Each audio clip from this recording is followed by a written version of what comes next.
I'm Lindsay Gensel from Minnesota United FC. On this week's Coach's Commentary, it's a little bit of the high and a little bit of the low. A big come-from-behind victory over Fort Lauderdale at home for Minnesota United, and a last-minute loss on the road to Carolina. The first play we'll look at, a mistake from goalie Matt Van Oekel that led to a goal for Fort Lauderdale.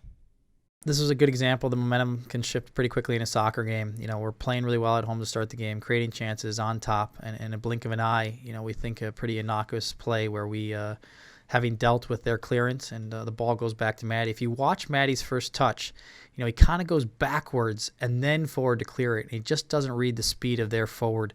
A tough play for Maddie. One of those where he just lost concentration for a little bit.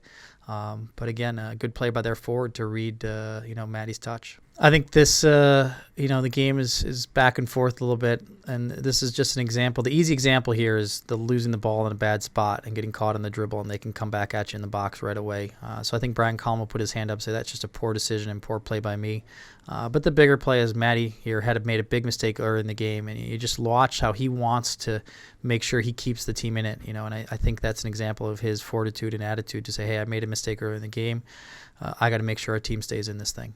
At this point, it's 1-1. We're pushing to get forward. Actually, we have some nice passes here early on in this sequence to really break them down a little bit. Good penetrating pass. Good one-touch there by Sean and driving through it diagonally.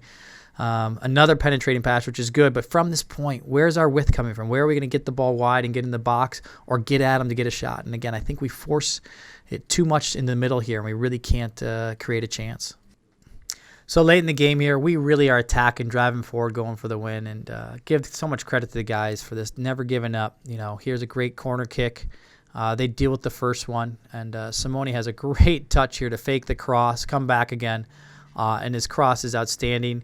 The keeper misjudged it, but it wasn't still an easy finish for Pablo because Pablo might assume that the keeper might get a touch on it, and he didn't, and Pablo put it home. So exciting goal and great perseverance by the team.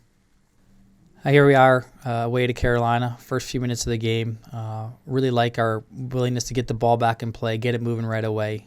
Miguel gets a touch and really picks up the tempo, plays it wide to Brian. And I like Brian's composure here to kind of let Miguel play into the game.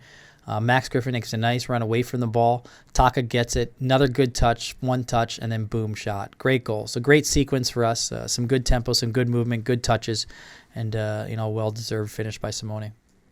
Yeah, I really enjoy the development of this goal, even though the final play was actually just a long ball from Matt to Pablo. But if you look here, the patience we show in terms of deciding when to go and break out. It was a great ball by Simone. We didn't have the numbers for it to get there. They got numbers back early, Carolina did. And just look here, we really start moving the ball well, 1 and 2 touch, get it moving from side to side. Like I said, Carolina does a good job of getting their shape, but we right away start moving the ball in a way that now they start to get stretched a little bit.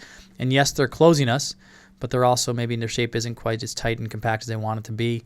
And from that, it creates a one-on-one situation from Pablo. And after this situation, I think he recognizes that they're a little bit out of shape, really does well to beat his guy, and the finish is just clinical. I mean, he just crushes that in a way that, surprised the keeper and hit the back of the net.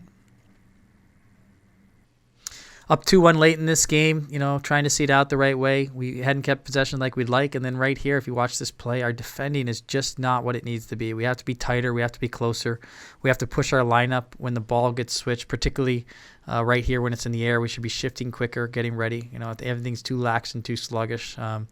And again, it hurts us because here's a penetrating pass that we don't read and don't cut off. And now they have a really dangerous chance. And, it's funny. They don't score from this chance, but our defending doesn't get better. And Carolina comes back and scores 2 late goals. And a lot of it has to do that we weren't defending the way we should have. Be sure to check back every Thursday for more Coach's Commentary and stay tuned to mnunitedfc.com throughout the offseason for all of the excitement leading into the 2014 season. For Minnesota United, I'm Lindsay Gensel.